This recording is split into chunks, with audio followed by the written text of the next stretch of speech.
Shalom Bapak Ibu Saudara. Kita teruskan studi kita kristalisasi masih di kitab Yesaya. Ini baru tema yang ketiga. Pasal 1 kita ambil di sini ada satu peringatan daripada Nabi Yesaya kepada kerajaan Yehuda itu, yaitu mengenai pasal 1 ini ya, ayat 10 sampai sebenarnya ayat ke-20 ya. Tapi saya coba jelaskan dulu intinya apa ini, peringatan ini. Peringatan ini adalah kepada para pemimpin ya. Kata di sini, hai pemimpin-pemimpin manusia Sodom. Ini hanya istilah, artinya yang dimaksud pemimpin Yehuda, Yudaisme itu ya. Ya baik imamnya, nabi-nabi palsu ini juga. Kemudian ada raja tentu jadi termasuk juga di situ ya, para pemimpin usul Lewi juga. Dikatakan di sini, perhatikanlah pengajaran Allah kita, hai rakyat manusia Gomora. Memang rakyatnya juga ditegur, tapi kan secara struktur ya pemimpinnya dulu yang ditegur itu kan. Nah, dikatakan apa sih tegurannya ini? Intinya begini, untuk apa korban yang banyak-banyak ya, kemudian menghadap hadirat dengan membawa persembahan ya, terus merayakan bulan baru dan Sabat ya, terus mengadakan pertemuan-pertemuan. Tuhan bilang, aku nggak tahan lagi ngelihatnya, karena dikatakan di sini tanganmu penuh dengan darah ya. Kemudian perbuatanmu jahat ya. Kenapa? Dikatakan di sini, usahakanlah keadilan. Jadi tidak ada keadilan. Hak anak-anak yatim dan perkara janda itu tidak dipedulikan ya. Jadi intinya kerajaan Yehuda menjalankan ritual keagamaan mereka, baik korban, pertemuan hari raya, bulan baru, Sabat ya, semua ritual itu dijalankan. Tetapi terjadi penindasan, ketidakadilan ya, janda-janda, orang miskin apa semua tertindas ya. Nah, teguran ini ditujukan terutama kepada para pemimpin, baru tentu seluruh rakyat juga ya, karena mereka juga melakukan ketidakadilan. Nah, jadi tema kita ini adalah ritual keagamaan kalau dibandingkan dengan menjalani kehidupan yang benar di hadapan Tuhan ya.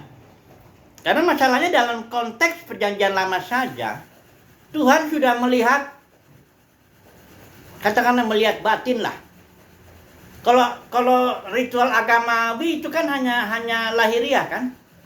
Orang datang ke bait suci, mempersembahkan korban, ya itu. Terus mengadakan perayaan, bulan baru, hari Sabat, perayaan-perayaan lain. Kan itu hanya lahiriah yang kelihatan dari luar. Tapi kan dalam batin bagaimana? Itu yang Tuhan lihat. Dalam konteks perjanjian lama itu Tuhan sudah melihat itu. Dalam kehidupan mereka sehari-hari ternyata mereka melakukan penindasan, ketidakadilan, perkara anak yatim, orang janda nggak dipedulikan. Nah, ini disorot oleh Tuhan. Tuhan tidak bisa disogok dengan ritual-ritual agamawi begitu dan Tuhan berkenan, enggak. Malah Tuhan bilang, untuk apa itu? Ya, kamu lebih bagus melakukan keadilan, bela hak orang tertindas dan sebagainya begitu, daripada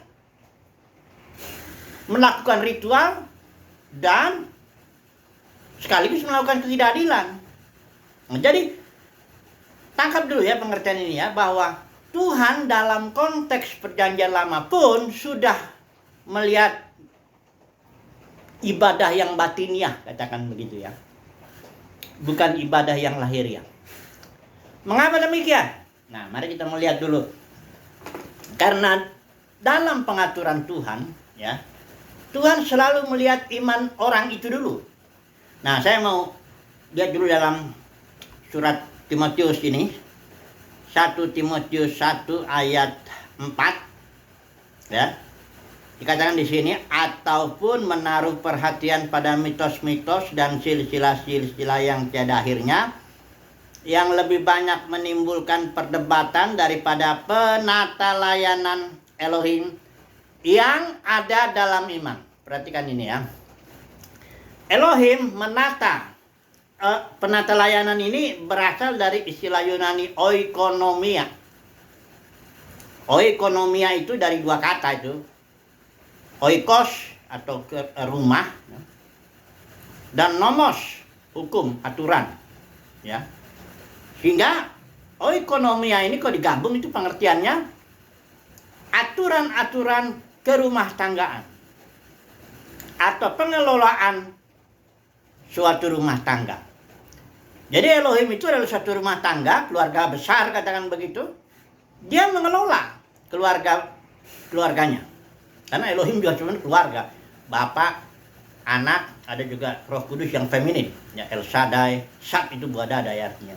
Atau dalam Kejadian 1:2 itu dia mengerami, ya, roh mengerami, induk ayam seperti induk ayam mengerami ya. Jadi Elohim adalah keluarga, tentu dia mempunyai keluarga dan itu ada pengelolaannya.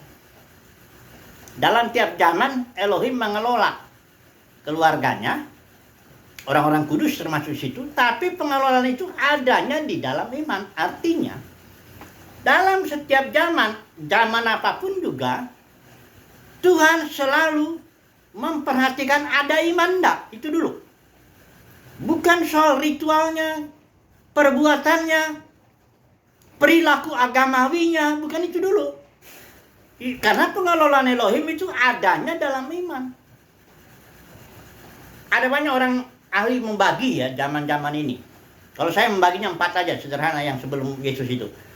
Yaitu zaman Adam atau keluarga Adam lah. Jadi Adam dan keturunan semuanya. Ya berhenti setelah itu ada air bah, masuk keluarga Nuh. Berhenti setelah Nimrod itu masuk Abraham. Keluarga Abraham. Kemudian datang hukum Taurat Musa, ya. Jadi ada 4 ini. Adam, Nuh, Abraham, Musa.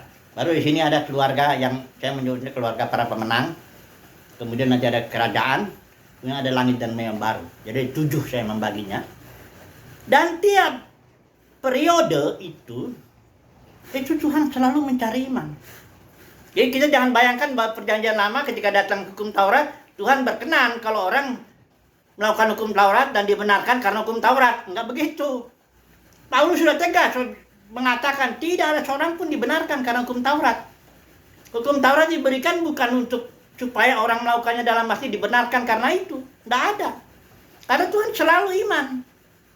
Nah jadi, tapi iman itu memang harus diekspresikan dalam perbuatan-perbuatan. Nah itulah dia tergantung zamannya, hukum apa yang berlaku di zaman itu. Misalnya zaman Habel. Habel itu iman juga, perhatikan ini berani. Kenapa persembahan Habel diterima dan persembahan Kain ditolak? Apa karena Habel mempersembahkan kalau Habel itu petani ya? Peternak. Domba, sementara Kain mempersembahkan hasil tani. Apakah karena itu? Bukan. Alkitab mengatakan Ibrani 11 ayat 4, dengan iman, perhatikan ini, iman. Habel telah mempersembahkan kepada Elohim kurban yang lebih baik daripada Kain. Karena apa? Karena iman. Ya. Zaman Habel pun Tuhan sudah melihat iman. Ada nggak iman? Bukan hanya korbannya. Kemudian zaman Nuh, iman juga. Ya. Zaman Abraham, lebih lagi karena dia bapak orang beriman. Ya. Zaman Musa, hukum Taurat, ini tetap Tuhan melihat iman dulu, batinnya. Ya, kalau ada iman, barulah iman itu diekspresikan dalam ketaatan melakukan hukum Taurat. Jadi orang dibenarkan bukan karena melakukan hukum Tauratnya, tapi karena ada iman, dia ekspresikan dalam melakukan hukum Taurat itu. Dari tiap zaman. Begitu juga sekarang. Sekarang ini yang mau bicara nanti saya. Kekristenan sudah menjadi ritual agama yang banyak orang melakukannya, tapi secara ini, perhatikan ya nubuat Paulus ya. Perhatikan dulu nubuat Paulus yang di 2 Timotius itu. Yang saya sudah singgung ini, bahwa ini nubuat untuk dunia kekristenan, bukan untuk dunia secara umum, bukan itu. Coba perhatikan ya. Saya ulangin lagi, 2 Timotius pasal 3. Ketahuilah pada hari-hari terakhir akan datang masa yang sukar. Awalnya memang dikatakan ayat 2 manusia.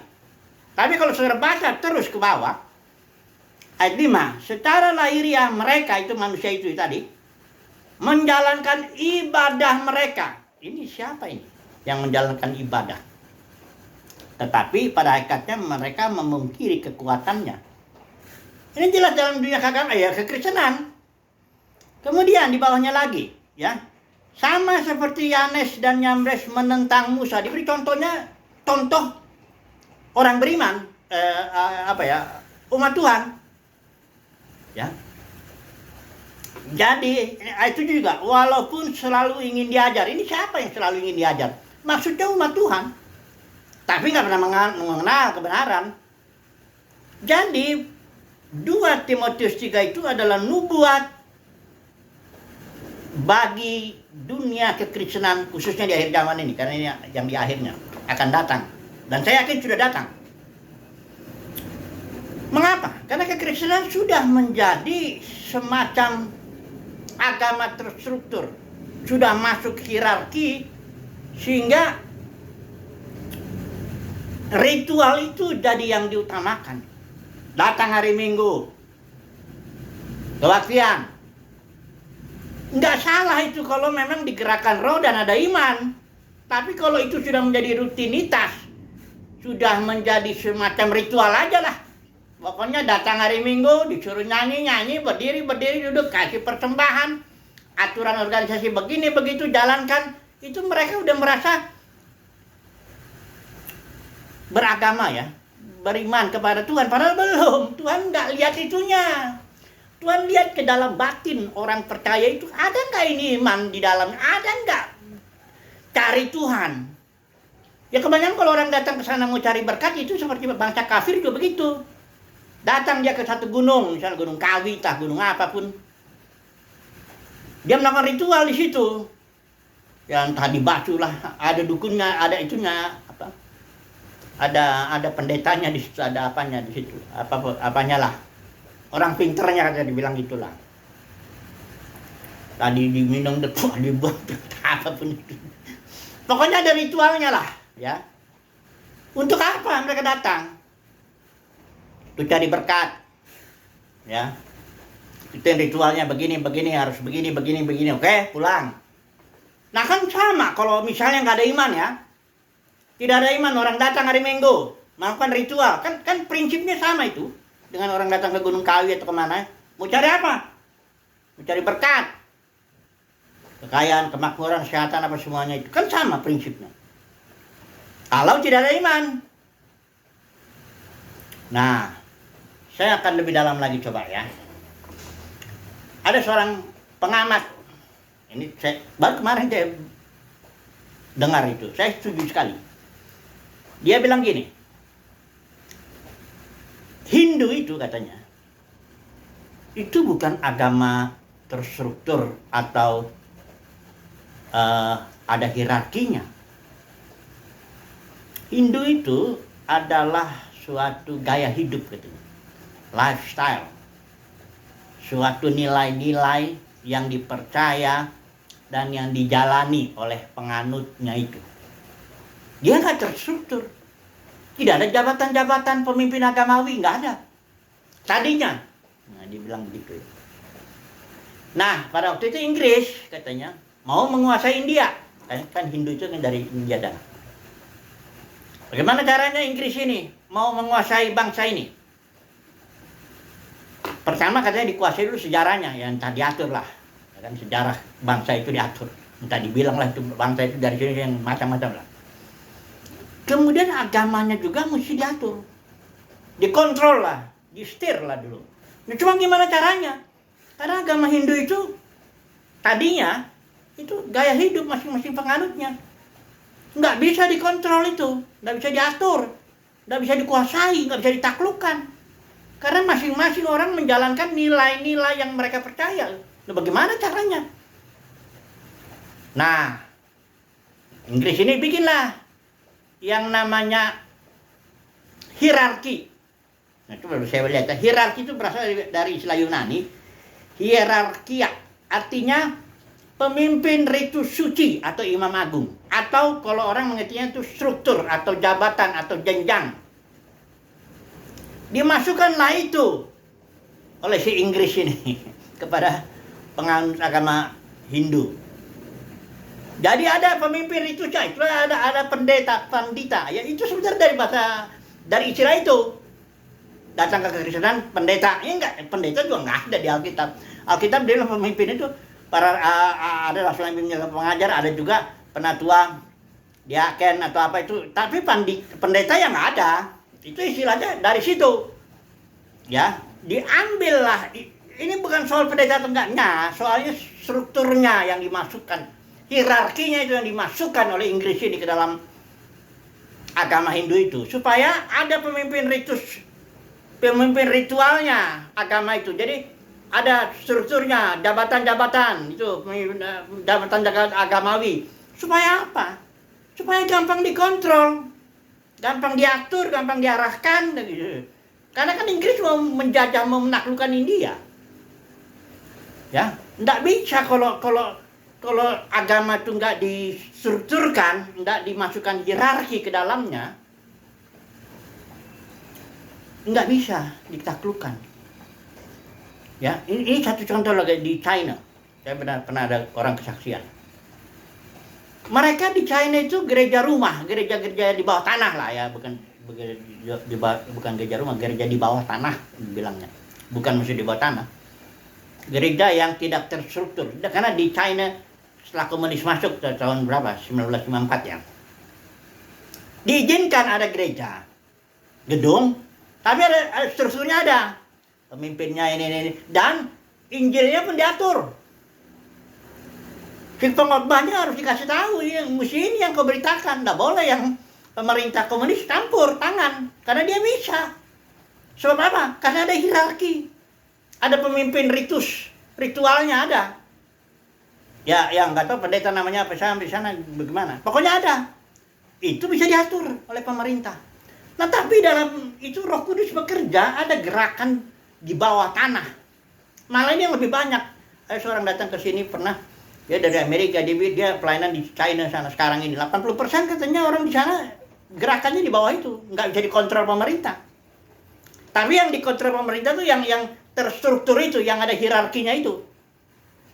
Nah, mereka ini katanya kadang-kadang kebaktian tuh digerakkan Roh Kudus, bergerak, dia kumpul satu hutan kadang-kadang atau satu gudang atau apa.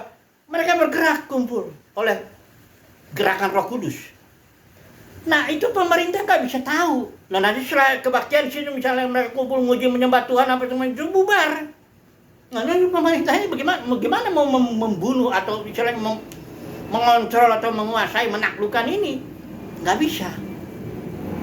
Sebenarnya Yesus datang itu ya itu memberikan hayat. Yohanes 10:10, joy atau hidup. Jadi orang menjalani hidup joy itu, ya. Hidup Kristus.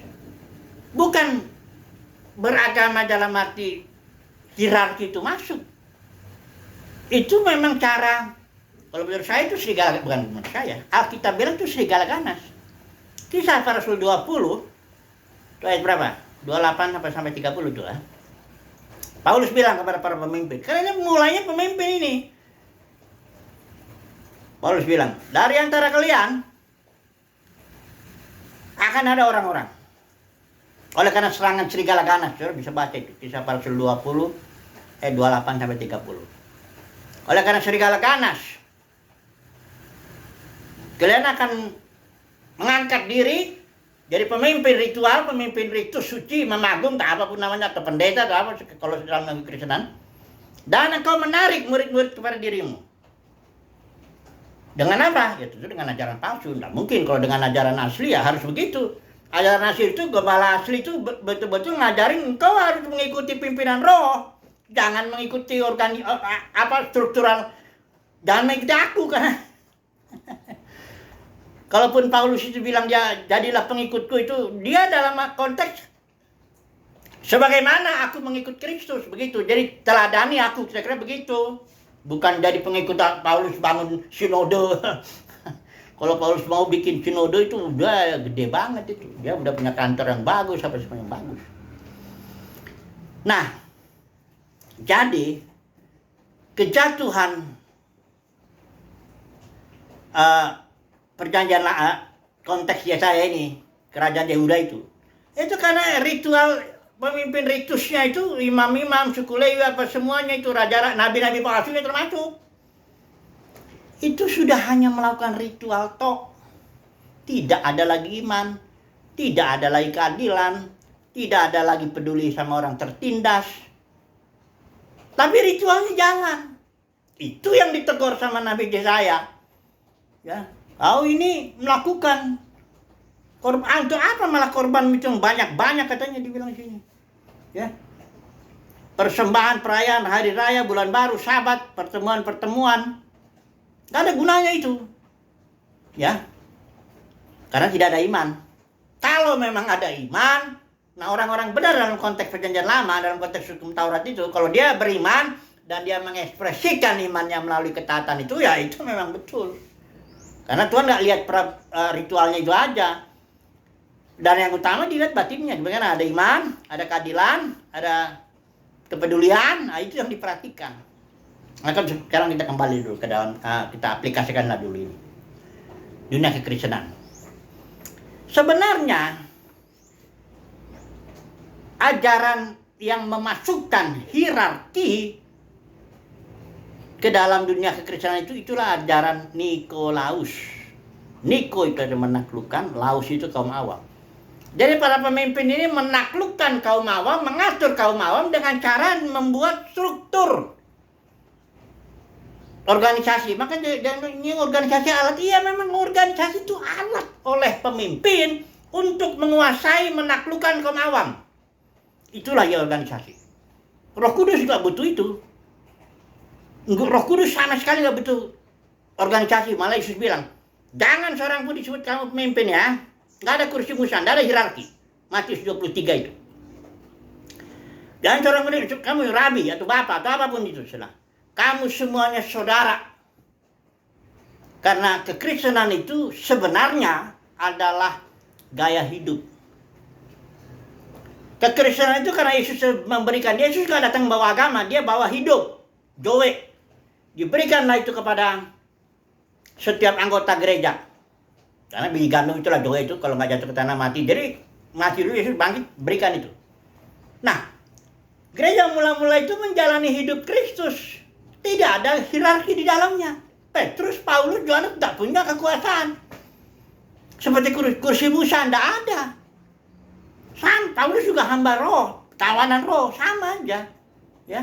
Masing-masing jemaat, masing-masing anggota itu imam-imam semua. Ya, mengikuti hidup Kristus semua. Maka tidak gampang dia kekristenan itu dipatahkan. Dalam 200 tahun aja itu kekristenan sudah menjatuhkan atau menaklukkan dunia. Baru setelah Konstantin tahun 313 itu katanya jadi Kristen, saya nggak tahu apa benar dia Kristen. Mulailah gedung-gedung dibangun, ritual-ritual, kredo-kredo apa semua, udah kacau sudah. Negara ngatur agama. Negara ngatur kekristenan, bukan agama. Kekristenan itu bukan agama. Bukan agama terstruktur, bukan. Ini apa yang saya katakan ini, anak-anak Tuhan, apa umat pilihan Tuhan ngerti lah kasih. Ya. Ibadah dalam roh dan kebenaran itu bukan ritual. Begitu Yesus datang, itu ritual itu diputus habis. Tidak ada lagi. Yesus bangun sesuatu yang baru, ibadah dalam roh dan kebenaran. Pada perempuan Samaria, Yohanes 4, Yesus bilang, kau sekarang ada saatnya bukan, dan sudah tiba, engkau ibadah nggak di gunung ini, gunung itu, ritual ini, ritual itu, apa semuanya. Pemimpin ini, pemimpin itu, nggak ada itu semua. Ibadah itu dalam roh dan kebenaran. Realita, kebenaran itu, truth itu, reality. Apa adanya sesuatu, bukan simbol. Kalau ritual itu hanya simbol aja, kayak potong domba, perayaan-perayaan, itu simbol semuanya. Tapi sekarang ini sudah tibalah realitanya, apa adanya yang sebenarnya itu ibadah itu begitu. Kita mendapat hidup yang baru, yang disimbolkan dari pohon kehidupan itu. Kita mendapat itu, dan kita menjalanilah hidup itu. Hidup baru itu, hidup yang disimbolkan di pohon kehidupan itu, istilah Yunaninya Zoe. Kita jalankanlah hidup itu. Itulah kita sedang beribadah. Itulah ibadah kita. Makan, minum, pakaian, bekerja sebagai karyawan, sebagai rumah tangga, apa semuanya. Kita hidup. Itulah dia ibadah. Ibadah itu bukan ritual yang datang hari Minggu aja, 2 jam begini-begini, kasih ikutin aturan. Itu ritual. Kekristenan sudah jatuh dari gaya hidup Zoe.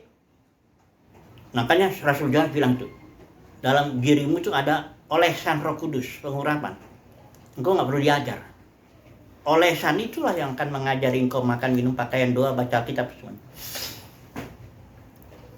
Enggak menjalani ritual, enggak. Barulah dia jatuh di Kristenan itu ketika ajaran Nikolaus itu.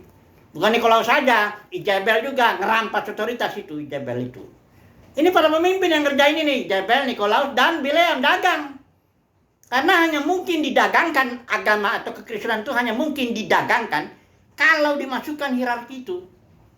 Kalaulah kekristenan itu sekarang sama seperti gereja mula-mula, bagaimana cara mendagangkannya? Nggak bisa. Karena hanya agama yang bisa didagangin. Jualan agama itu bisa. Tapi kalau jualan gaya hidup, nggak bisa. Bagaimana caranya? Dikontrol aja nggak bisa kok. Tapi Inggris emang punya otak juga nih. Ini Inggris otak setan juga tuh sebenarnya. Bagaimana caranya kontrol India ini? Hindu. Dia udah sekarang Hindu jadi ada pendetanya, ada pemimpin ritualnya. Udah dipegang kepalanya aja ini, udah semuanya ikut. Gitu, ya. Dan inilah yang terjadi. Ketika para pemimpin ini sudah, makanya dibilangnya pemimpin manusia Sodom. Ketika pemimpinnya sudah jatuh, ya semuanya jatuh. Kalau gereja itu, pada gereja mula-mula itu gaya hidup, ya kalaupun jatuh 1-2, kayak Anania Safira bisa jatuh. Tapi nggak masalah. Anania Safira bukan siapa-siapa. Kalau misalnya ada pemimpin yang jatuh, misalnya kayak Paulus, dia punya tim, namanya Demas. Jatuh itu Demas. Kembali mencintai dunia ini, tapi nggak apa-apa, nggak masalah. Karena semuanya gaya hidup kok. Demas bukan punya jabatan yang tertentu yang akhirnya membuat kalau dia jatuh jadi semuanya jatuh, enggak. Ya, sudah mulai ngelihat nggak nih apa yang disorot dalam suara kenabian Yesaya di pasal 1 ini. Yang disorot itu ritualmu itu. Aku nggak lihat ritualmu itu kira-kira begitu. Aku lihat di dalam batinmu itu ada iman enggak? Karena pengeluaran Elohim itu kan dalam iman. Ada keadilan enggak?